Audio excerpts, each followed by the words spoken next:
नमस्कार, मैं हूं रमेश भट्ट। आप देख रहे हैं देवभूमि डायलॉग।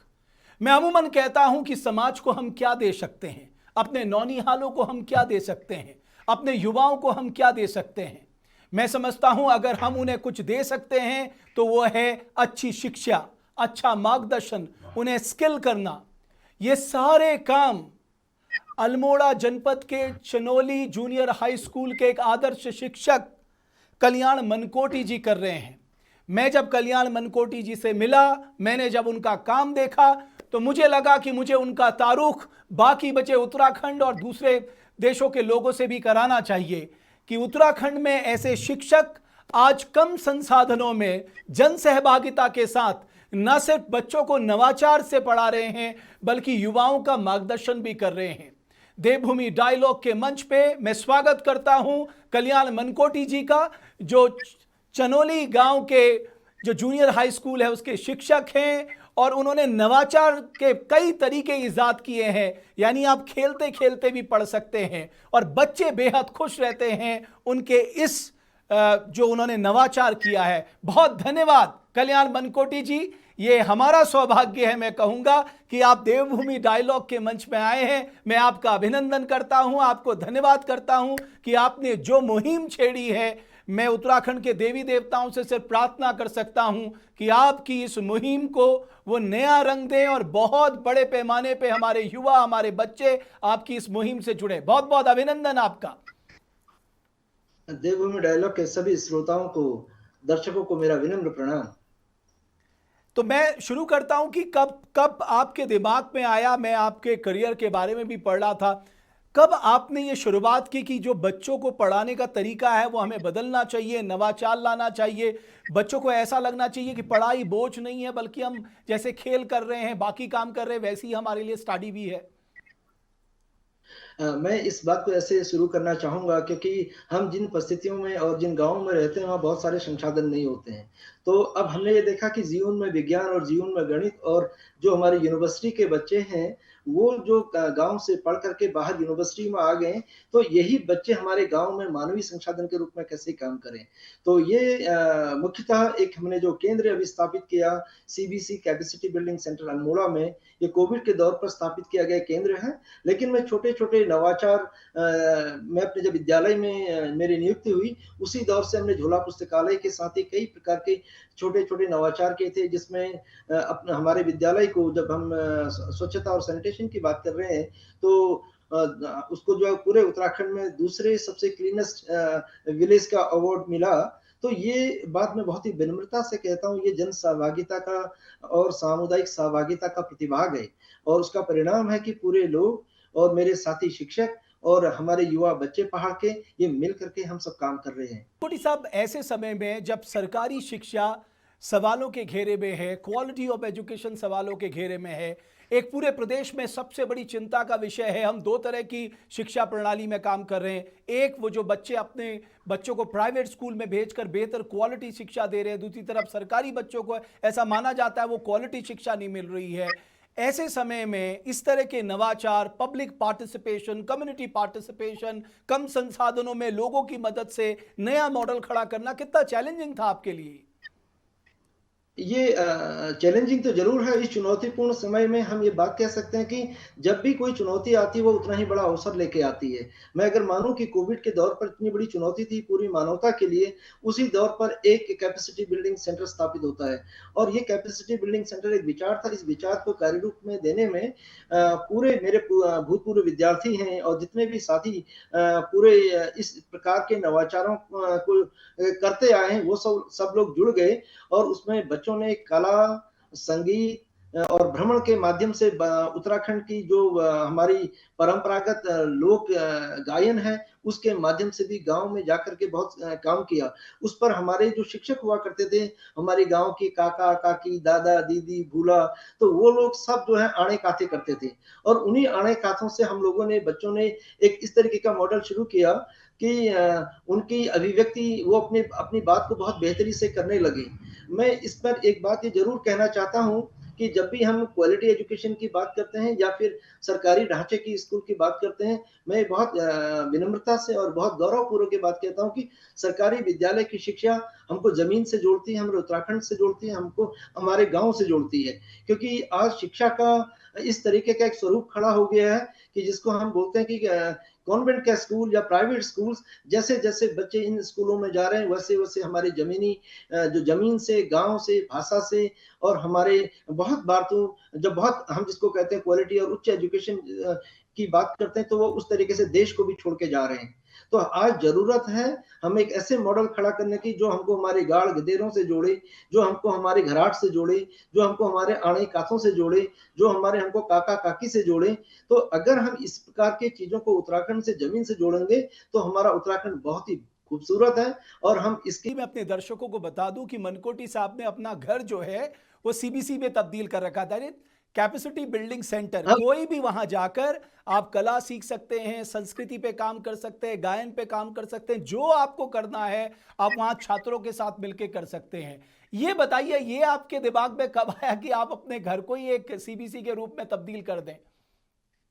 ये बहुत ही एक मार्मिक चित्रण है जब मार्च 2020 में कोविड का पूरा लॉकडाउन कंप्लीट लॉकडाउन हो गया था। तो उस लॉकडाउन के दौर पर ये हुआ कि कहीं आवाजाही बंद हो गई थी और अल्मोड़ा में ऐसा कोई सेंटर नहीं था जहाँ पर आपका ये कोविड की जाँच हो। तो यहाँ पर से क्या हो रहा था कि जिनको बुखार आता था, उनकी रैंडम सैंपलिंग होकर के हल्द्वानी सुशीला तिवारी में जाता था। तो एक शाम को इस तरीके की बात हुई, कुछ बच्चे जो हमारे गाँव से आकर के अल्मोड़ा में अध्ययन करने आए हैं, तो उनकी रैंडम सैंपलिंग ली गई। तो रैंडम सैंपलिंग के बाद ये था कि उन बच्चों को बेस हॉस्पिटल में क्वारंटाइन होना था और इस तरीके का एक पैनिक का माहौल था कि जो भी व्यक्ति बेस हॉस्पिटल में जा रहा है, तो वो स्वस्थ नहीं हो पा रहा है या फिर उनकी मृत्यु हो जा रही है, इस तरीके का एक बहुत ज़्यादा पैनिक था। तो बच्चे रोने लगे। जब बच्चे रोने लगे और मैं वहाँ से जा रहा था, तो मुझे अपनी प्रतिज्ञा याद आई। वो प्रतिज्ञा हम रोज़ विद्यालय में करते हैं, जब विद्यार्थी होते हैं तब भी करते हैं, भारत मेरा देश है, हम सब भाई-बहन हैं और उसकी अंतिम पंक्ति जो होती है कि उनकी सुख समृद्धि में ही हमारा सुख निहित है। तो मेरे को विचार आया कि मैं अपनी प्रतिज्ञा जो मैं रोज़ प्रतिज्ञा विद्यालय में करता हूँ, मेरे समाज के प्रति मेरी जो जवाबदेही है, वो व्यवहार में कहाँ पर है? और इस तरीके के संकट की घड़ी में जब ये बच्चे अपने घरों से बाहर हैं और आज इनको सही मायने में ज़रूरत है, तो मेरे पास एक घर है, क्यों नहीं मैं अपना घर इन बच्चों को दे सकता हूँ? तो वो एक ऐसा निर्णय था, तो उस निर्णय पे मैं बच्चों के पास गया और जाने के बाद मैंने कहा, बच्चों आप लोगों के पास एक घर है और उस आप आइएगा। तो उन बच्चियों को लेकर के मैं अपने घर ले आया और 3 दिन के बाद उनका जो कोविड का जो टेस्ट था वो नेगेटिव आया। तो अब बड़ी बात ये है कि बच्चे बहुत खुश हो गए। उस खुशी के साथ ही कंप्लीट लॉकडाउन था, तो अब बच्चे करेंगे क्या? क्योंकि 5, 6, 7 बच्चे फिर कुछ बच्चे और आ गए। तो जब मानव संसाधन एक कमरे में बंद रहेगा तो उनके उस मानव संसाधन का हम कैसे बेहतर उपयोग करें? तो उसके लिए सोचा गया कि इन बच्चों को ले जाकर के कुछ नवाचार किए जाएँ। उस नवाचार में था, कुछ बच्चों को बहुत बेहतर गीत आते थे, कुछ बहुत अच्छे आर्टिस्ट थे और कुछ बच्चे बेहतर आपका गणित जानते हैं, कुछ केमिस्ट्री जानते हैं, फिजिक्स जानते हैं। तो हम उन सारे बच्चों को ले जाकर के जहाँ मेरा विद्यालय है, उनके आस-पास के गाँव में जाकर के जंगलों में उन दिनों बच्चे जो है खेतों में जाते थे क्योंकि स्कूल तो सारे बंद थे। तो इन बच्चों को लेकर के मैं गाँव चले गया और गाँव जाकर के मैंने जब कम्युनिटी के लोगों से पूछा कि आप लोग बच्चों को पढ़ाना चाहते हैं, तो उन्होंने कहा कि भई पढ़ाना तो चाहते हैं, शिक्षक नहीं है। मैंने कहा वो तो मेरे पास है, हमारा एक पूरा टीम है, तो क्या आप लोग उनको भोजन कराएँगे? तो जब उन्होंने कहा बिल्कुल ये तो बहुत ही अच्छी बात है, लेकिन कोविड की गाइडलाइन का पालन करते हुए आप लोग क्वारंटाइन होइएगा, उसके आधार पर फिर हम लोगों ने ये सारा जो बच्चे थे, पूरे कोविड के दौर पर हम लोगों ने जंगलों में, गाँव में, गाड़-गदेरों में बैठ कर के उत्तराखंड के गीत गाए, संगीत सीखा और वो दौर एक ऐसा था जब बच्चों ने हमारे हारमोनियम बजाना सीखा, ढोल बजाना सीखा, हुड़का बजाना सीखा, तबला बजाना सीखा। तो बहुत इस तरीके से गाँव के जंगलों में हमारे विद्यालय ये नवाचार शुरू हुआ था और उस नवाचार को के बाद एक अच्छा परिणाम ये रहा कि हमारी जो डायरेक्टर थी एजुकेशन की उन्होंने फेसबुक के माध्यम से उसको देखा, तो उन्होंने पूरे प्रदेश में समर कैंप की एक योजना शुरू की और कोविड के दौर पर तब पूरे प्रदेश में समर कैंप शुरू हुए। चलिए, बहुत अच्छी बात है। और मुझे लगता है कि अगर हम मन बना ले कि हमें कुछ करना है तो हमें कोई नहीं रोक सकता। और जो उत्तराखंड में आपने किया, खासकर अल्मोड़ा हमारी सांस्कृतिक राजधानी कही जाती है, और मैं जो टैलेंट अल्मोड़ा में देखता हूँ, अलग अलग तरीके का जो टैलेंट है, अगर हम उसको सही मार्गदर्शन दें तो मैं समझता हूँ कि वो बच्चे एक ना एक दिन इस राज्य का नाम रोशन करेंगे। जो भारती की मैंने आपको कहानी बताई थी, जो शानदार पेंटिंग्स बनाती है, भारती को उस मुश्किल समय से बाहर निकल के उस भारती के अंदर वो जोश, वो जज्बा, वो जुनून और कुछ करने का भाव भी हमारे कल्याण मनकोटी जी का एक बहुत बड़ा उसमें योगदान है। अभी आप बताइए, उस पेंटिंग के बाद जब से देवभूमि डायलॉग के मंच से हमने वो भारती की वो कहानी बताई है, किस तरह का बदलाव आप देखते हैं? यानी ये छोटे छोटे इनिशिएटिव मनकोटी साहब किस तरह का बदलाव लाने में सहायक हो रहे हैं? मैं बहुत ही विनम्रता से देवभूमि डायलॉग को बधाई देता हूँ कि आपके इस बहुत ही सकारात्मक और सफल जो आपने उसके आर्ट को पूरी दुनिया के सामने अपने चैनल के माध्यम से रखा। पहली बात भारती का मुझे कॉल आया, तो उसने बहुत ही हँस के कहा, "सर क्या सच में मेरी पेंटिंग इतनी खूबसूरत है?" सर ने इतनी अच्छे तरीके से बात की और जैसे ही आपका वो चैनल में प्रसारित हुआ, आधे घंटे के अंदर मुझे कॉल आता है और उसकी पहली पेंटिंग बिकती है और बहुत ही फ़ख्र के साथ उस पेंटिंग से बिकने के बाद उसके हॉस्टल की फीस जाती है। और उसके मन में जो उत्साह आज आर्ट के प्रति है, वो कल भी हमारे यहाँ हर प्रति रविवार को हम लोग बैठते हैं, तो कल उसने जो जिस तरीके से अपनी पेंटिंग को निखारा और उसके साहस में तो प्रोत्साहन हुआ ही है, उसकी कला में भी प्रोत्साहन हुआ है। तो इसके लिए मैं विशेषकर आपको और आपकी टीम को बहुत ही बहुत धन्यवाद देता हूँ, क्योंकि उसके सम्मान के साथ उसकी कला के लोगों ने उसकी कला को बहुत अप्रिशिएट किया है और उस अप्रिशिएशन के साथ वो आज अपनी सम्मान के साथ अपनी शिक्षा को प्राप्त कर रही है। मनकोटी साहब, मैं तो ये मानता हूँ ये एक दैवीय प्रेरणा है, ये भगवान की कृपा है। और हम जो कार्य कर रहे हैं लोगों के लिए, उसका सिर्फ एक मकसद है, उत्तराखंड को एकजुट करना, उत्तराखंड को आगे ले जाना, उत्तराखंड के लोगों को ये विश्वास दिलाना कि तुम्हारे अंदर वो गिलहरी छुपी है जिसने भगवान राम के रामकाज में एक महत्वपूर्ण भूमिका निभाई थी। वो सब गिलहरियां तुम्हारे अंदर बैठी है, उन गिलहरियों को जगाओ। और ये हमारे राज्य को आगे बढ़ाना हमारे लिए रामकाज की तरह है, और जब तक हम अपने राज्य को उस ऊंचाइयों तक नहीं ले जाते तब तक चुप नहीं बैठना। एक और बात मैं जो दर्शकों से साझा करना चाहता हूं, जो हमारे मनकोटी साहब हैं, उनके पिताजी को भी राष्ट्रीय पुरस्कार मिला है, और मनकोटी साहब को भी 2016 में मैं समझता हूं राष्ट्रपति ने राष्ट्रीय पुरस्कार दिया है। थोड़ा इस जर्नी के बारे में बताइए मनकोटी साहब। सर मैं इस जर्नी से पहले एक थोड़ी एक बात सर। बताना चाहता हूँ, क्योंकि जैसे जो सीबीसी में हमारी पुस्तक की पुस्तकालय की स्टडी सर्कल की कोऑर्डिनेशन करती है, वो सोनी मेहता करती है। ये बच्ची बागेश्वर के गांव से है और बहुत ही बेहतरीन तरीके से काम कर रही है। तो जब भी हम सीबीसी की बात करते हैं तो ये एक कलेक्टिव जो बच्चों का रोल प्ले कर रहे हैं, इसमें जितेंद्र काम कर रहे हैं, राहुल काम कर रहे हैं और बहुत सारे साथी यहाँ पर काम कर रहे हैं। अब मैं आपके उस प्रश्न पे आता हूँ। मेरे पिताजी को 2001 में राष्ट्रीय पुरस्कार के लिए चयनित हुआ उनका नाम, और मुझे सौभाग्य प्राप्त हुआ कि मैं अपने पिताजी के साथ राष्ट्रपति भवन में और विज्ञान भवन में मुझे जाने का मौका मिला। तो वो छोटे-छोटे पर्यावरण को लेकर के बहुत सारे प्रयोग करते थे और इसकी बहुत ही मेरी जो परवरिश हुई है, वो परवरिश गाँव में, खेतों में, खलिहानों में हुई है। और मुझे एक बात बहुत सारे लोग पूछते हैं कि आपके प्रेरणा स्रोत कौन है? जब भी मुझे सवाल पूछा जाता है कि आपकी प्रेरणा स्रोत कौन है, आप कैसे करते हैं? तो मैं बहुत ही विनम्रता के साथ ये बात करता हूँ, पहाड़ की हर महिला मेरी प्रेरणा स्रोत है। क्योंकि वो जब 4 बजे उठ कर के अपने मवेशियों के लिए चारा काटने के लिए जाती हैं और जाड़ों के दिनों में 5 बजे और गर्मियों के दिनों में 4 बजे जंगलों में जाती है, खेतों में जाती हैं और रात को देर में सब लोग खाने के बाद अपना भोजन करती हैं। तो ये वो ताकत हमारी उत्तराखंड की महिलाओं की है, जो मुझे हर पल, आज भी मेरी माँ गाँव में खेतों में काम करती है और मैं आज भी गाँव में जाकर के खेत हमारे अभी हैं, 1 जोड़ी बैल है, तो मैं अभी भी गाँव में जाकर के 1 महीना खेतों में काम करता हूँ। तो मेरी प्रेरणा स्रोत मेरे खेत, खलिहान, मेरी माँ और गाँव की वो सारी महिलाएँ हैं, जो हर वक़्त पर हमें जागृत करती है, प्रेरित करती है कि आप जब तक आपके पास काम करने की चुनौतियाँ हैं, उतने उन चुनौतियों को अवसर में बदलें।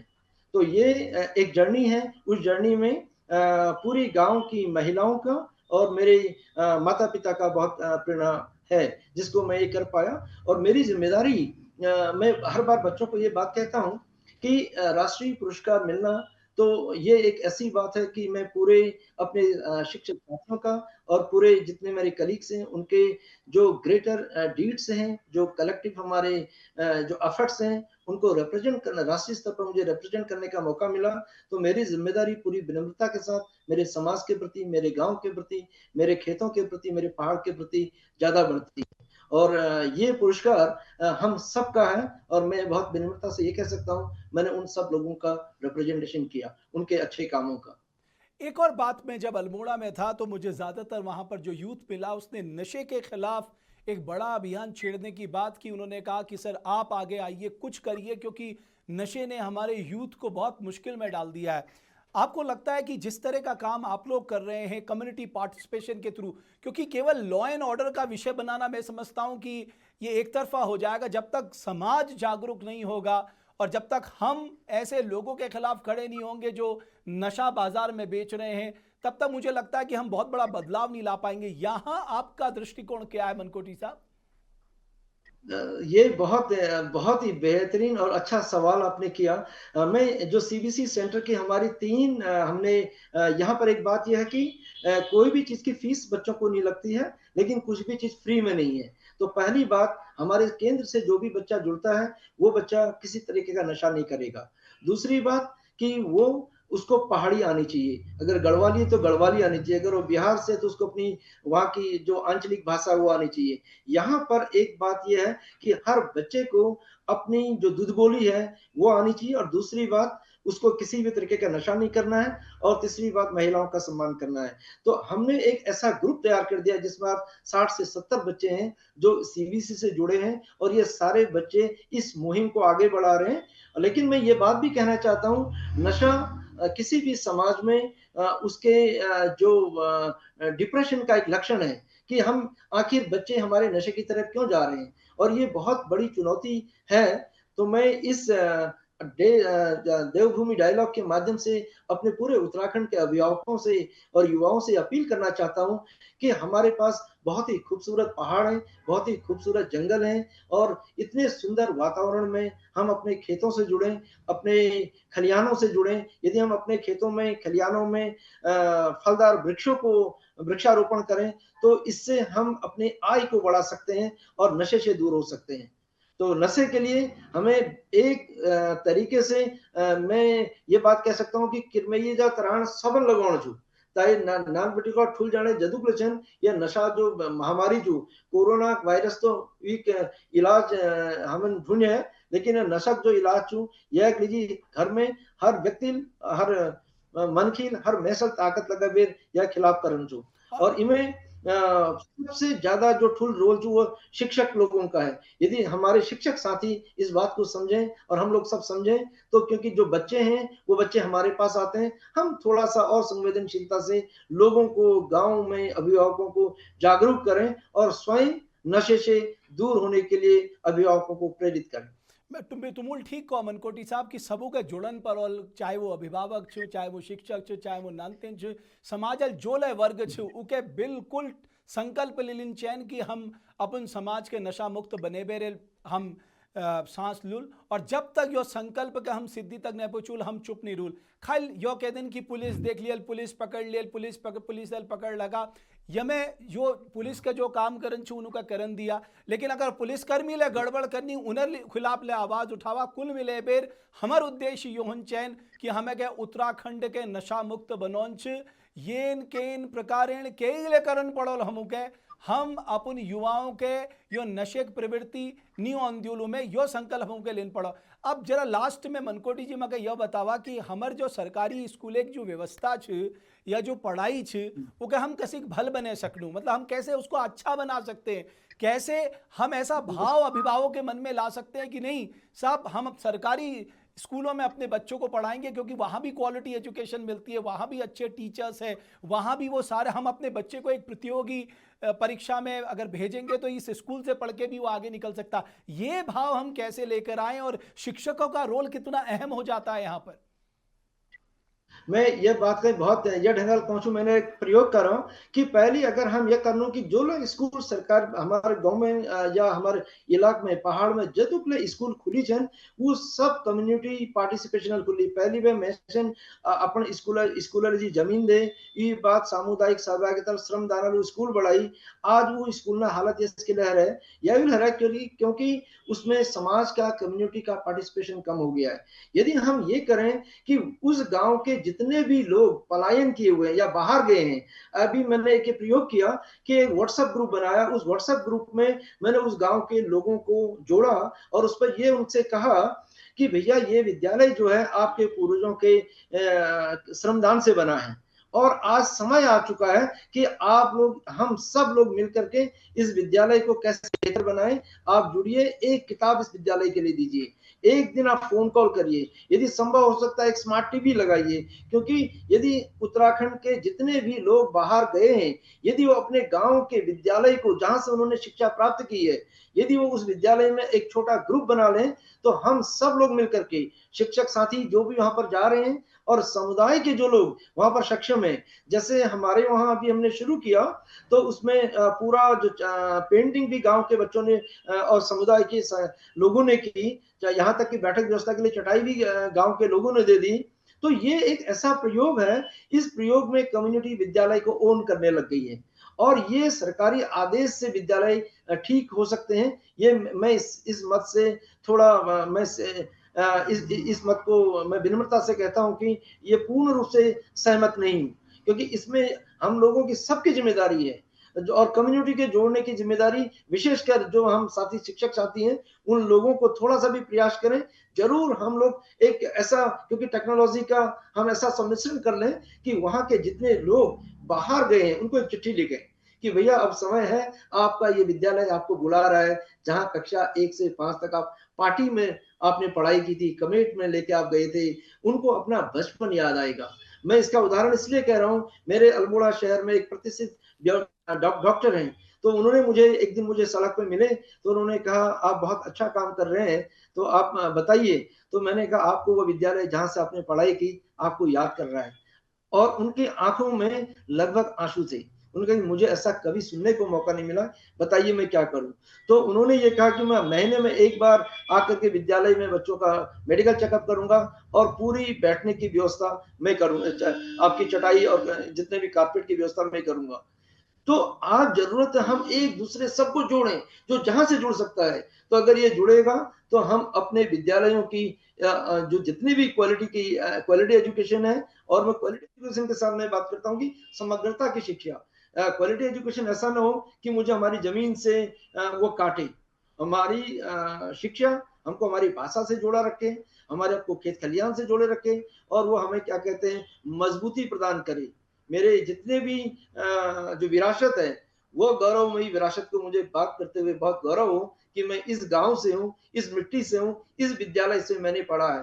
तो मैं इस मंच के माध्यम से अपने उन सारे उत्तराखंड के जितने भी जो जिस भी अंचल में भी बसे हुए हैं, अपने विद्यालयों को आप याद करिए और अपने विद्यालय में एक एक एक कंट्रीब्यूशन, जो भी आप जिस गांव में जिस विद्यालय में हैं, आइए हम सब मिलकर के हम सब एक मुहिम चलाएं, अपने विद्यालयों को बेहतरी की ओर बढ़ाएं।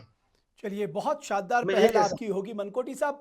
चनोली गांव ठीक है ना? चनोली गांव में लोग अभी भी एकत्रित हैं, उनके अंदर वो भाव है, क्योंकि मैंने देखा उनकी संकल्प शक्ति ने उसे राज्य में दूसरा सबसे स्वच्छ गांव बना दिया। तो वो भाव अभी भी है और आसपास के गांव में भी इसका असर पड़ा है। ये मतलब मैं तो ये बहुत गौरव से बात करता हूँ, हम तो उनके वंशज हैं। मेरे हमारे गांव में तो हमारी माताओं को पहले देवी कह के बुलाया जाता था, और मेरी माँ का नाम भी आज भी देवी है। तो हम और पुरुषों के आगे देव होता था। तो ये उत्तराखंड के लोग तो देवपुत्र और देवी पुत्रियां हैं। तो हम अगर अपने गौरवमयी इतिहास को याद करें, हमारे वहां तो बीमारी आती ही नहीं थी। एक डांगर अगर एक विभूत लगाता था, डांगर होता था, तो पूरे गांव की बीमारियां दूर हो जाती थी। आज जरूरत है हमने अपने उस गौरवमयी विरासत को याद करने की, और ये सामुदायिक सहभागिता हमारे हमारे रक्त में है। आज ये इस तरीके का कि ये सारे हनुमान बन गए हैं, इन्हें याद दिलाने की जरूरत है, तुम्हें ये शक्ति है। और देवभूमि डायलॉग इस बात को कर रहा है। मैं आपको बधाई देता हूँ। आप हमारे उत्तराखंड के जितने भी हनुमान पूरे दुनिया और देश में फैले हुए हैं, वो अपनी शक्ति का स्मरण करेंगे और अपनी उस शक्ति के स्मरण से जहाँ पर भी होंगे एक संजीवनी के रूप में विद्यालय को मदद करेंगे। अगर विद्यालय बढ़ेगा, गाँव बढ़ेगा और शिक्षा बढ़ेगी, तो हमारा पूरा उत्तराखंड बढ़ेगा और हम लोग इसी शिक्षा से पूरे देश से, दुनिया से नशे को खत्म कर पाएंगे। क्योंकि जब तक शैक्षिक रूप से मजबूत नहीं होंगे और सामुदायिक रूप से खड़े नहीं होंगे और उसमें जो भी व्यक्ति जहां पर है, जिस परिस्थिति में है, यदि कोई व्यक्ति आर्थिक रूप से मदद नहीं कर सकता है, जो अच्छा काम हो रहा है शाबाश कह दे, किसी बच्चे के पीठ में थपकी लगा दे।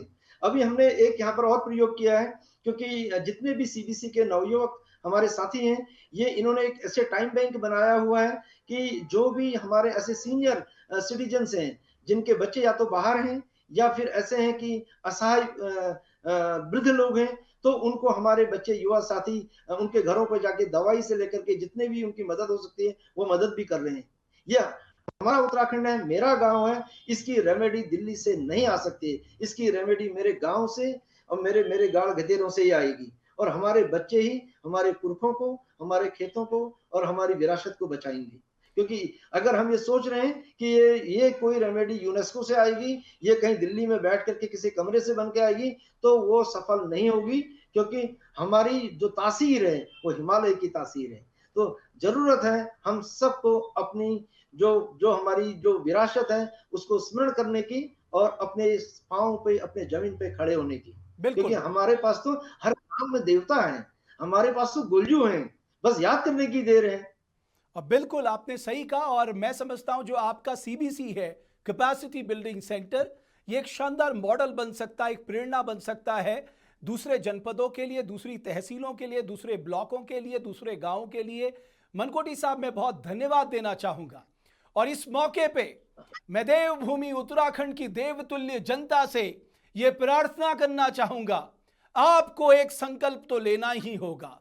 आपको अपने राजनेताओं को यह याद दिलाना होगा कि साहब हम आपको वोट तभी देंगे जब आप हमारे लिए, हमारे बच्चों के लिए एक बेहतरीन वर्ल्ड क्लास शिक्षा व्यवस्था का काम करेंगे।